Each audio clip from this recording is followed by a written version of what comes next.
Their families, I hope, have gotten over it with your help. And I'm here to also thank you to give us a little more blessings, making the ocean calm so that whoever goes on it feel comfortable. The same way here. It's not the land that I once saw. There's a lot of living plants on it. It looks like they were having a hard time, but yet there's still sea blooms here and there. When I came, there was none.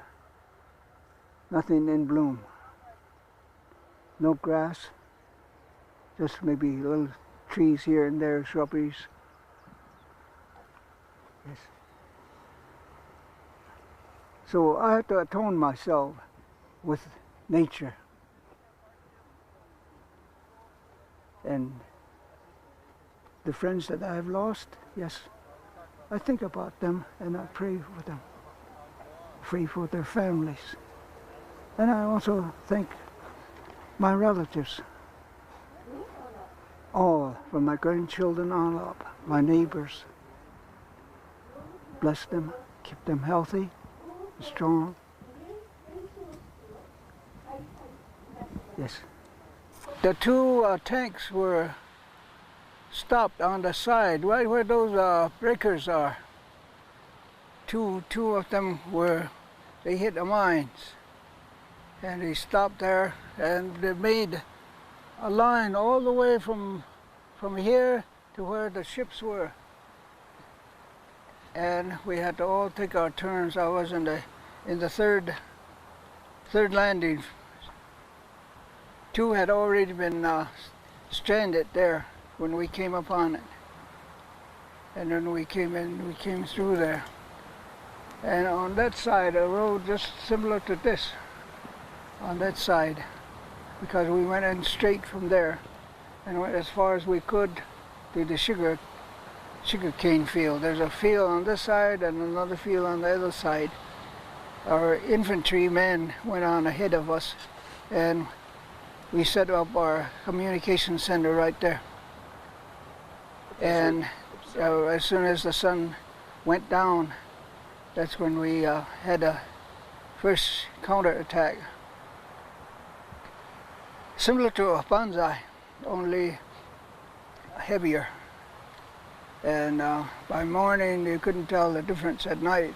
By morning, all the sugar field, all the rows of sugar cane fields were laid up with dead Japanese in this field and as well as the next field. And this was the close where they thought that we would be moved back, but we stayed together. And we spent the night there and went on. The second day we hit the airfield. We got to the airfield, and we were moving quite rapidly through here because most of them had backed off after they couldn't succeed what they were doing. And they went on, we followed them.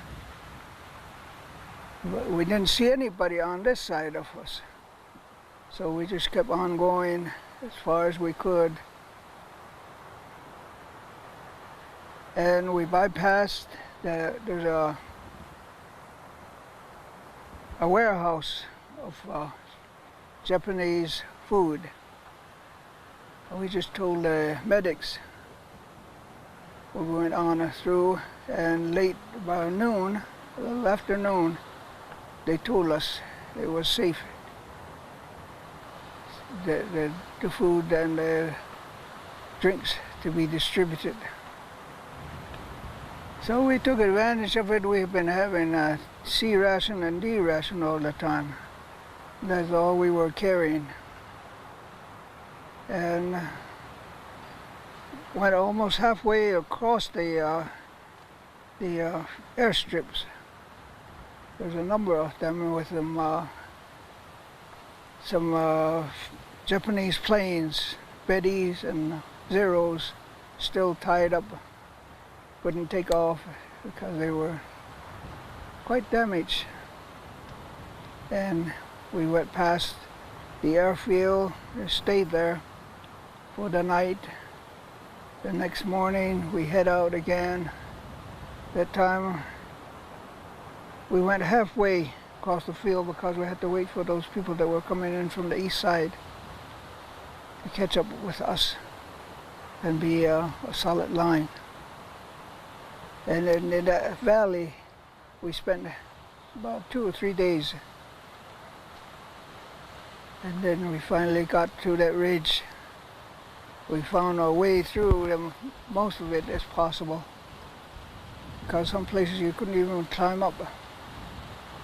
So we found our way and found that road going up. And my company, CP, stayed on this side in the valley. And I went on up ahead with to find the other units that I was delivering messages to. See, when I'm not receiving anything, I leave my companion co-talker at the radio close by. We never stayed with the radio because that's the first thing that they'd be wanting to hit. Anytime they find a beam on it, that's where they unload everything. And so we stayed away, close by, with a hearing distance. And when those 3 passwords would come on, then we do our job. And as soon as the messages were complete, then we moved back in those same positions. That's how we moved with the company, close to the CP.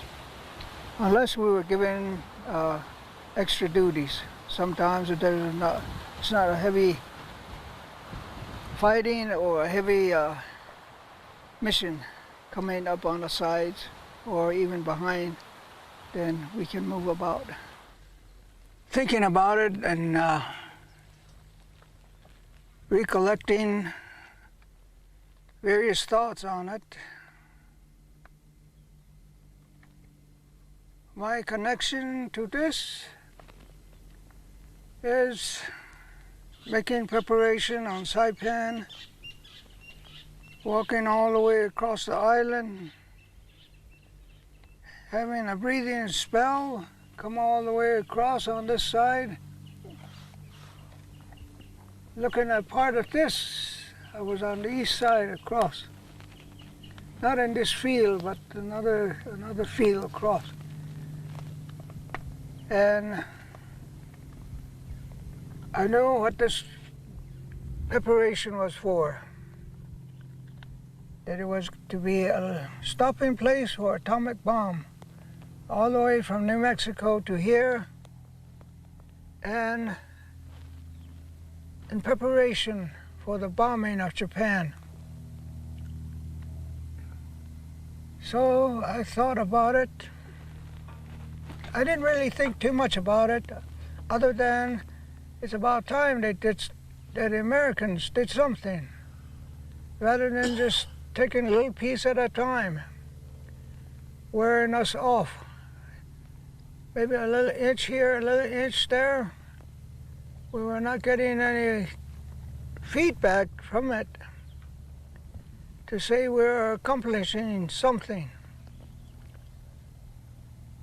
until we got this far.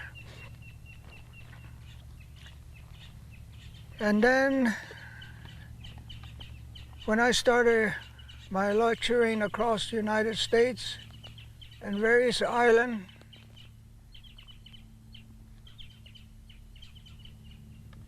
and returning home, and somehow I thought that I should still visit Japan and Japan and Korea. So I re-enlisted. The only thing was I enlisted in the army because I used to see them driving while I was walking out here. And sure enough, they gave me a lot of rides all the way from San Francisco to Virginia. Went to school there, finished, and then they offered me a special assignment to Europe. And I said, I haven't seen enough of what I really was going after, Japan or Korea. So I had them change their mind. I wanted to see how the setup was if we were to have gone to Japan. It was worse than what I had seen here. It would have been a slaughter for us, for anybody that got in our way. Women, children, men of all ages. It would have been a miserable outcome for both of us, our enemies and us, because there were tunnels. I went to some of those places because the friends that I had during my stay in Japan were eager to show me some of the preparation that they had made, some of the hideouts they had. At that time, they didn't think much about it because most of the days that I was out with them, it was a special holidays for them, cherry blossoms and whatnot. And I didn't think much about it, but I still had that in mind, that I would know something about it, and my mind kept rolling back. Supposing I'd come with some of my surviving friends. If we landed, how we would have faced the enemy. We would not have known who was our enemy, the children, women, elders, or all. And the tunnels that they had built in preparation, if we should ever decide to land. And from time to time across the country, people ask me, are you glad that the atomic bomb was used to end the war? And I tell them, I hate to say what I had found out, that it would have been a miserable life for myself, for anybody that survived, for both the Americans and the Japanese. The Japanese Empire would have been torn apart, and we would have also been torn apart, worse than Iwo Jima and some of the other places that we had difficulties. So I said, as much as death means to the people on both sides, it was good to have ended when it did, because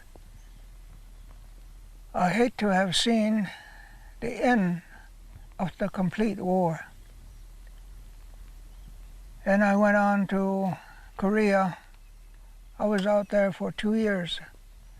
Korea was just getting over their torture and some of the turmoils between them and the Japanese.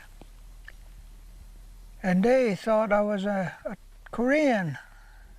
Quite often they would ask me, how long did you stay in the United States to learn the language? Oh, I said, I was there all that time. Well, you look like us. Oh, yes, I said, I probably left you when my folks left China, or left Tibet, or left Korea. The only trouble is, the further my people went, our eyes got wider. So we have some similarities. We have some traditional ways which are identical. And so, those of you that are here, it is a good thing America used atomic bomb when they did, rather than putting the rest of us into a death march, worse than the death march. We would have, many of us would have never seen the rising sun again from there. I come from a traditional family background. To know that our spiritual father was involved in it, it affected me deeply. It helped me to memorize the code without difficulties. It helped me to use the code under heavy firing, under difficult situations, mud, rain.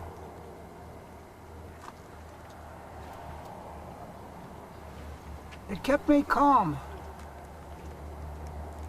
in the toils and the misery of wailing, of hurt men, bloodshed,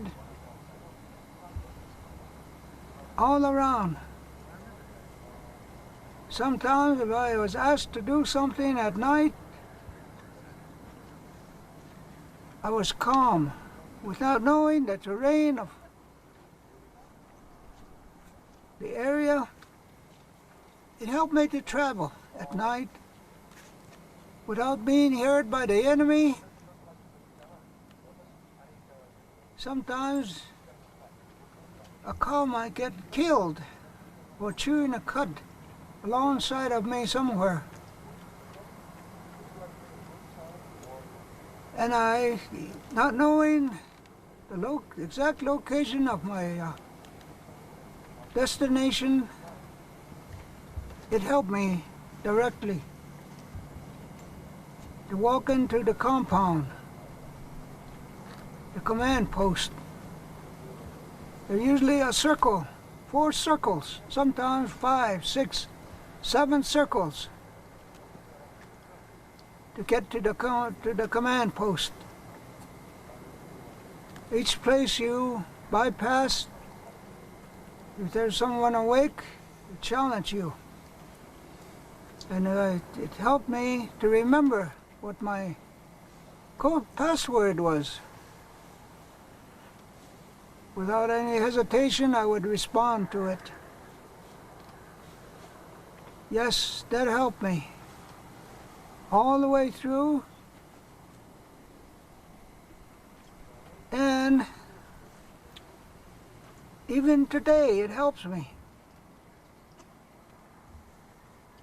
to remember some of those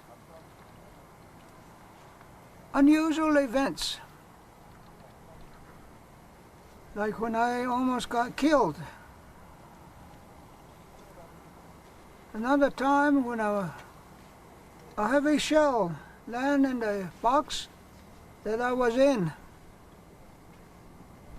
It just stirred up some sand. It didn't go off. Things like that. Yes, it kept. The language is powerful. It was made with the help of our spiritual father. If you remember to talk to him in the morning, noon, and night, in your difficulties, it assists you to stay calm, cool, with all the odds and ends going around you. That's how deeply it affected me even today. Like even the other night when I made a whistling sound, when I said that's part of the code words. I don't hardly tell people that, but that was to tell our spiritual Father to be with me when I talk to the people, so the people can understand what I'm talking about. Yes, my grandson, I grew up with that from the beginning. I still have it. No matter where, no matter if I don't understand the language, when a man is praying, when he's talking to his spiritual father, I introduce myself quietly and say, I'm with the man that's talking to you. Yes, my grandson, that is my guideline.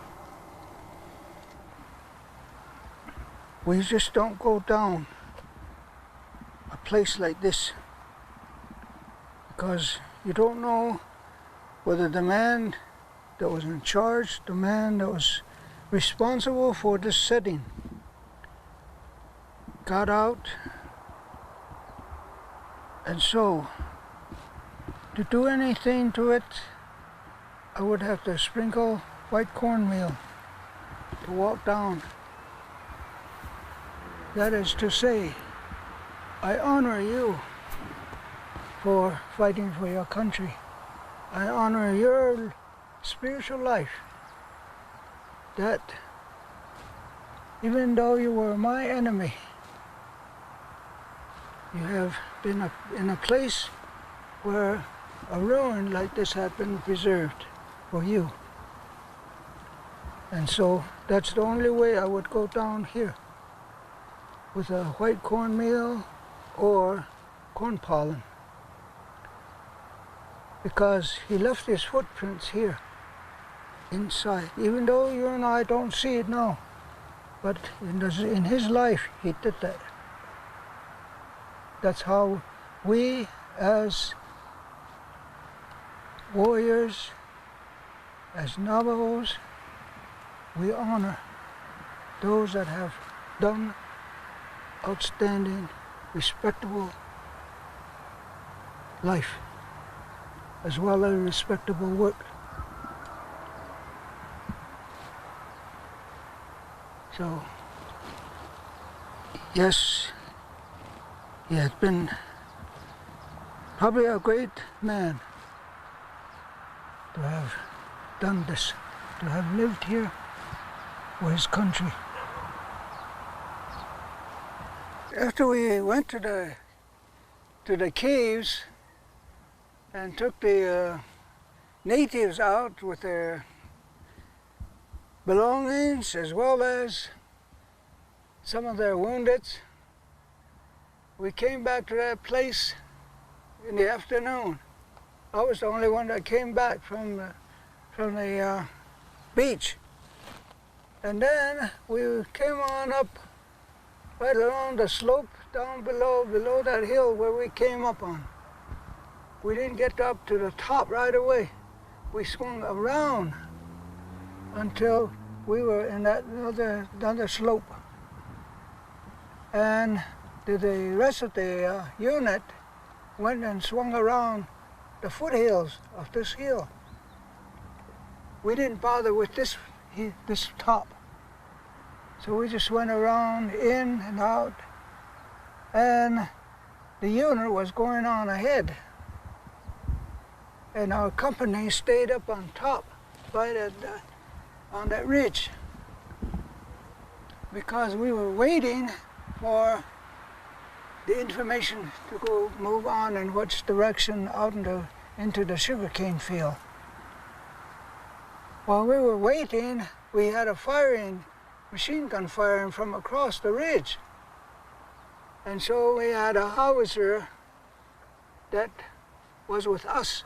After we were fired upon, short by 14th Marines, the artillery fire, there was support that was requested from the unit that was already down below us. They wanted a firing, but they had outdone their first objectives. and they had gone on to the next unit, next area. We were going by areas from here on because it was on the other side of the hill. They couldn't see, and anytime we requested, we had to designate specific locations on the map. And so, without giving the location, they requested firing assistance from the artillery, and they fired short. And within our own unit, and there was no way to get in contact with the 14th Marine Artillery Unit because there was no code talker with them. So we had to go the long way, the English road, to get to them to tell them they are firing on our own unit, and then it's when they ceased firing. And we moved up to the ridge. The company moved on up to the ridge, and we were waiting to advance from there again when we were fired upon with a machine gun from across the ridge. And we had requested a howitzer to help us take that out. First, they tried an airburst. That is just above the building, because a lot of firing was coming from underneath the building. They tried an airburst, but only the chickens came out. So they went in a little deeper. Some more chickens went out the windows. And then they put some pressure at the bottom. That's when they quit. At the same time, we sighted a light cruiser off the shore on that side, off the peninsula. And they were being fired on. And we could hear the communication, where the firing was coming from. So we had to direct it from where we were. Even the range, where it was coming from by the map, the use of the grids and all that. And then the first firing that they did was above, so many yards ahead. So we asked them to lower it. And 2 quick shots from the cruiser that stopped it. And then we went down below into the wheat fields. Into the fields that was below us. And our unit was gradually working up about halfway across the peninsula. There was another unit on the other side,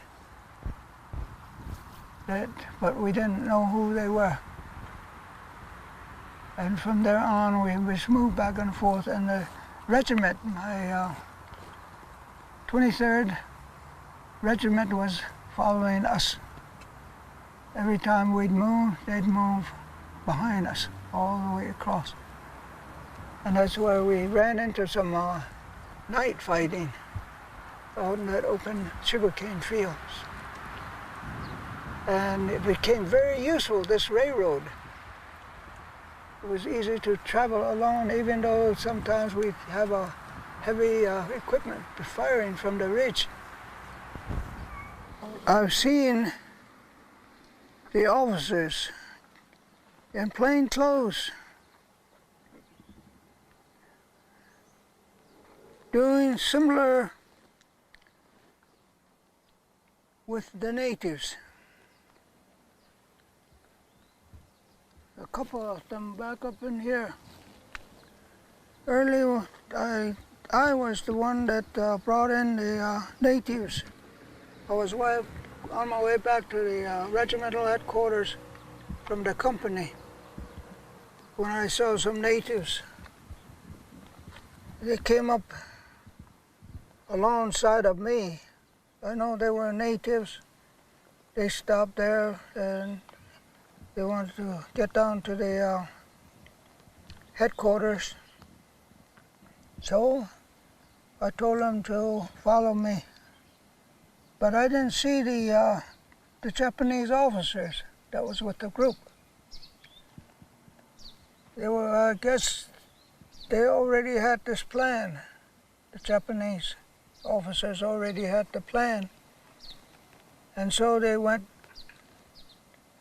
came into the headquarters and they were told to wait out in the open, just to be interrogated later on, either that or in the morning. But by 4 o'clock, I guess the officers, the natives, listened to the Japanese. They knew what was coming off. So they called them together, just like this, in a circle, as if he was going to talk slowly to them in a low voice. And two of the officers had grenades.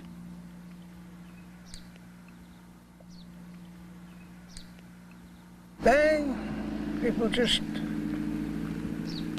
couldn't overcome that. Killed all of them, including themselves.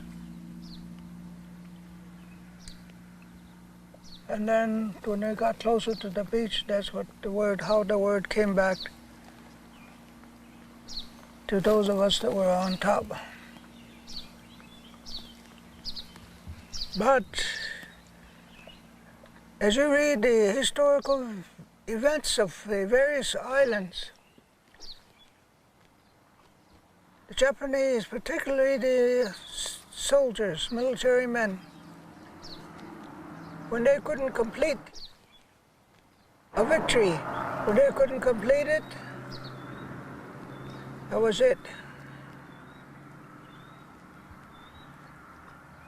It was a mission that could not be completed, and so they themselves completed their mission. Yes, it was a disgrace. See, when they joined the service, it was for their country, for their families, and for their spiritual being that they joined the service. A disgrace if you, as a veteran, came home. So many Japanese that came back from China and some of the other islands, to us Americans, they were heroes to their country people. But to them, to their parents, it was a disgrace to them. And from some of my contacts with some of the people in Japan, they have a lot of returned Japanese military men who are homeless.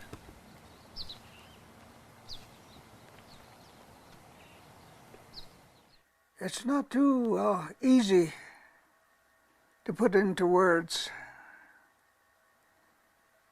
the experience of then and all the experience as of today. The two are quite an adventure,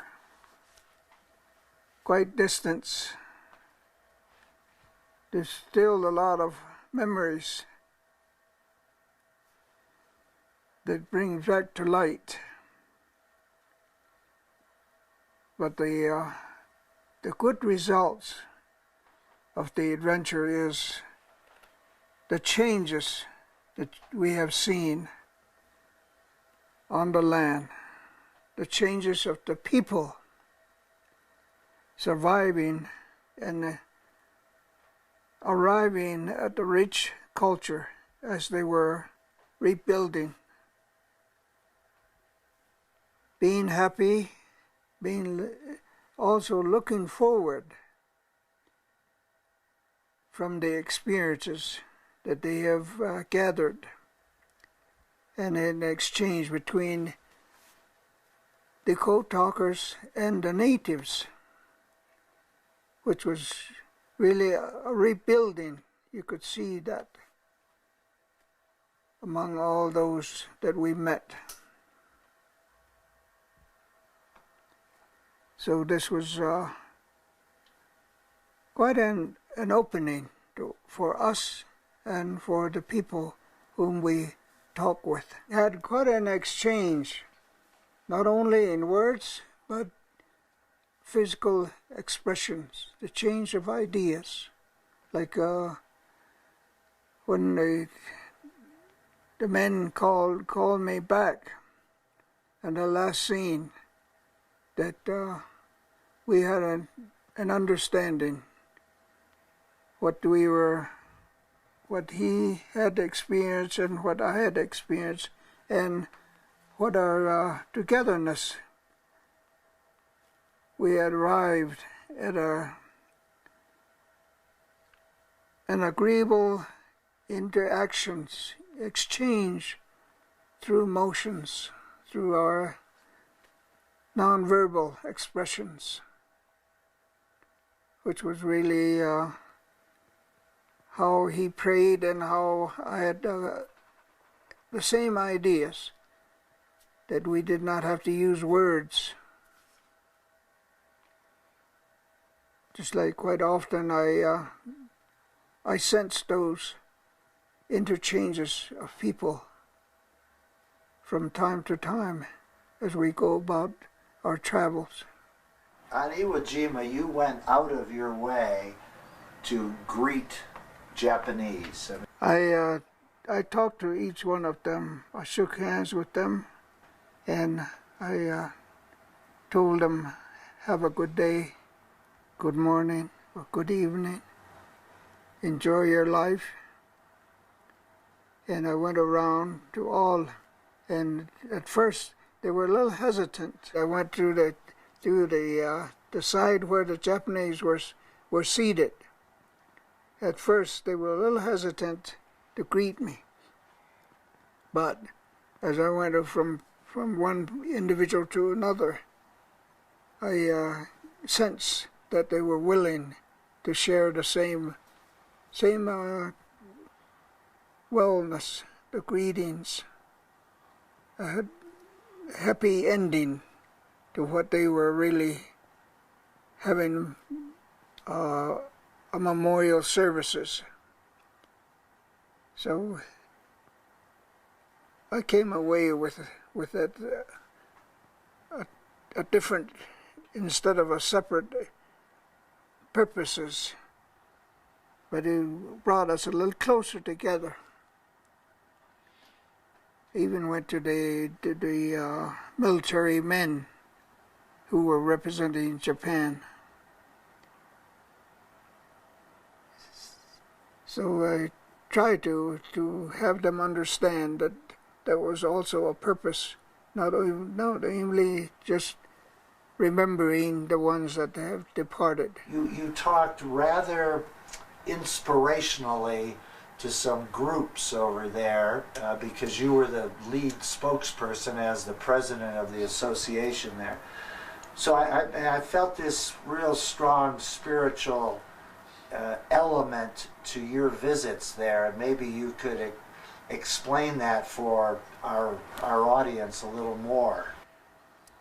Yes, well, that was one of my purpose, not only as a leader, but that I understand the human element in the physical life of people, that there is a deeper spirituality inside of us, and I sense the exchange more readily, so that I was able to speak to all on the same content of myself to them, not only representing my family, but also representing the country that I represent. And our purpose for our return visits, what we were trying to have people understand, that we are, at the basic, we are a spiritual life. That was what I was portraying at the same time. That I am a warrior, but yet inside of me is a spiritual individual. For right this moment, the last question is, tell us what it meant to you to visit 3 of the islands with your grandson. Tell us the importance of that to you as an elder in the Navajo Nation. Well, it was, I had to recall what he got into on Tinian. So when we went over to Saipan, where I was showing him that the items that we didn't get into, that you had to respect who had been there, leaving the footprints, which was not cleared, that to honor who had ever lived there, that to be there first, to get there, to walk in that footstep, I would have to put a white corn pollen or cornmeal to walk in his path, to show that I respect him, even though he has left, that to walk behind the footprints that he had left, that I respect him as a warrior. We respect each other, even an enemy. I think that recalling that discussion is you chose not to go down in that bunker for that reason, right? Yes, that's right. And what you were sharing with Nathan, that was some of your cultural beliefs. Is that right? So that's right. Why don't you mention that we say something like, we did not go into that bunker and so on. Explain to us what happened there. Yes. The reason I motioned to you that this was a special place, a hollow place, a pathway of a person who had departed, that it was his place, and so we honor by respecting his last footsteps, the remains of his life. Might have been many years that he had left, but yet it's still a hollow place. Tell us a little about the importance of the legacy aspect of this to the family members that flank you on the couch today. Yes, it is. Quite a distance between my left one and my right one. Quite a distance. At the same time, it is mixed with a lengthy period when my 2 offsprings are sitting with me, reviewing the past events and bringing my past turmoil of the world and bringing it to a present life, more of a stable, but yet under a certain faraway distance, such turmoil still exists. But then for them to understand some of the feelings that we went through, that I've gone through, that they've gone through, I have enriched them to certain degrees, both my daughter, my grandson. Sometimes I get those turmoils mixed in with our lives, but yet I understand the emotions. They understand a certain amount of it, and same way with my grandson. And with the assistance, with my assistance, my wife. Sometimes she tones me down for him, for her. Sometimes those just like a popcorn, just a minute or two. One thing that came back to my mind is that I recall what my elders had mentioned to me after I came back from the service. And that is, they asked me some questions, and I could only answer two partially. And one was, did you bring back some more pictures? And I told them that very little, because we were only allowed to have so many pictures taken of us. And the other one was, did you bring back some war stories? Yes, I said, I have some war stories. My next question was, did you bring back a smell of war? I said, no. Did you bring back a taste of war? I said, no. And did you bring back the feeling of war? How does war feel? Those three questions I could not answer. I said, no. And then one of the suggestions they made to me was, leave the war stories where it was, where it happened. Don't bring it home. And I thought about that for many years. Why they'd ask me to do that when I could hear, see, and feel some of the war stories, some of the war activities.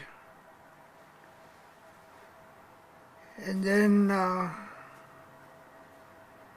until it happened up in Colorado, what the children were doing to their playmates, to their classmates, to their friends. And it happened in Tennessee. Next it happened in Arizona, New Mexico. And then when the Wind Talker was being filmed in California, it happened again in San Diego. Then that's when they answered my question. The children answered my question. What my elders were telling me. And I recall that during my discharge, all the code talkers were asked not to reveal what we did during the war. And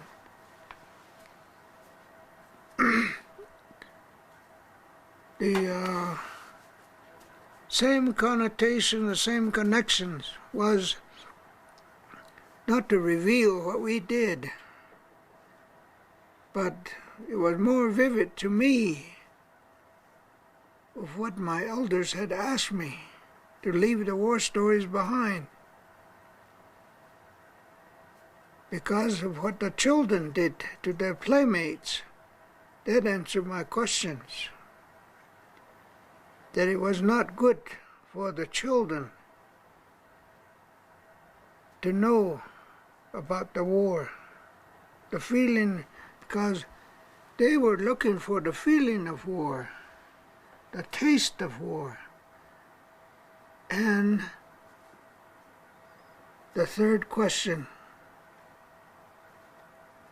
was the feeling, the smell of war, and the taste of war. They were looking for that when they killed their playmates.